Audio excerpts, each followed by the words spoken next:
All right, great. In this video, I'm going to go over the percent equation. Now, the percent equation is very similar to the percent proportion in that you can solve for a whole number, you can solve for part of a number, or you can solve for percent. We write the percent equation as part equals percent times whole, or is equals percent times of. And it's very similar. You want to read through the words and identify your is and your of, or your percent. The number 72 is what percent of 180? 72 is what percent of 180? So what I would do is write down part equals percent times whole. Here's my part. 72 is, I don't know the percent, so my variable goes there, and my whole number is 180. Now, I know that x is being multiplied by 180, so I'm going to divide both sides by 180, and I get x equals 0.4. Now, the only thing is, this is a decimal, and we're solving for percent.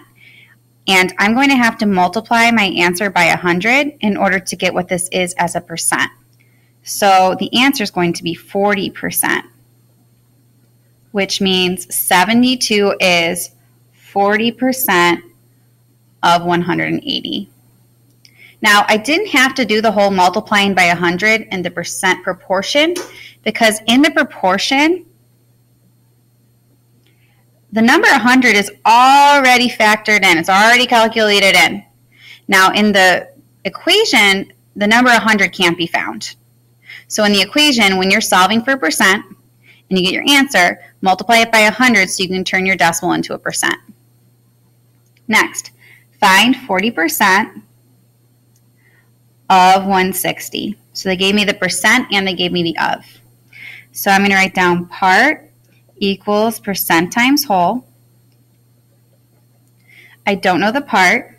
I do know the percent, but I'm not going to plug 40% into an equation.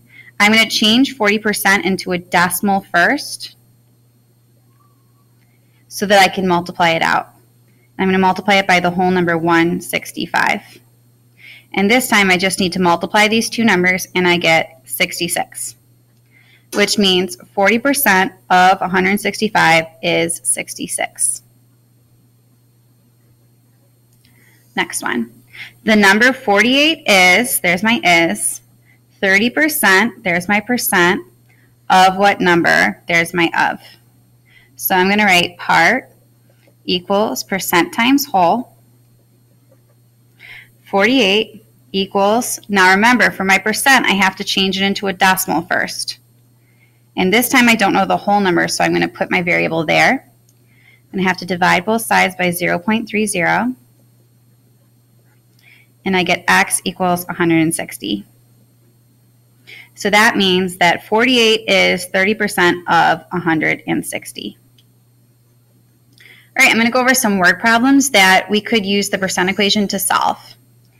A local pizzeria sold 80 pizzas in one day. If 65% of these were sold in the afternoon, how many pizzas were not sold in the afternoon? So there's a couple different ways I could solve this.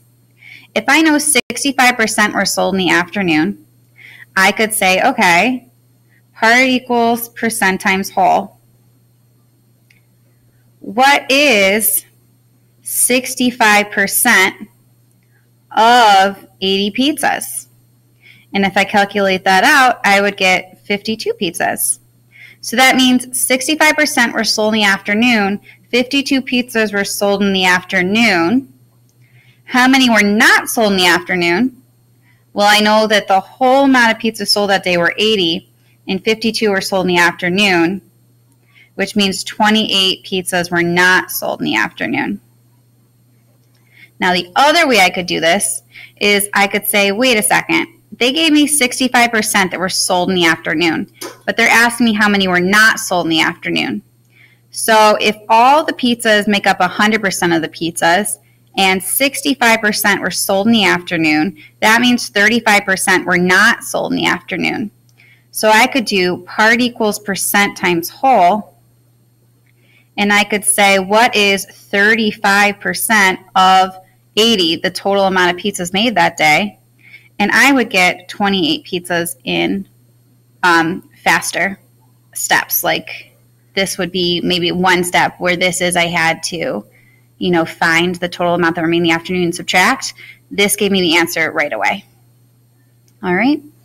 And last, what I'm going to do, Evan's aunt took his family out to dinner. Dinner was $84 total, so there's my whole number. And Evan's dinner was 25% of the bill. How expensive was Evan's dinner?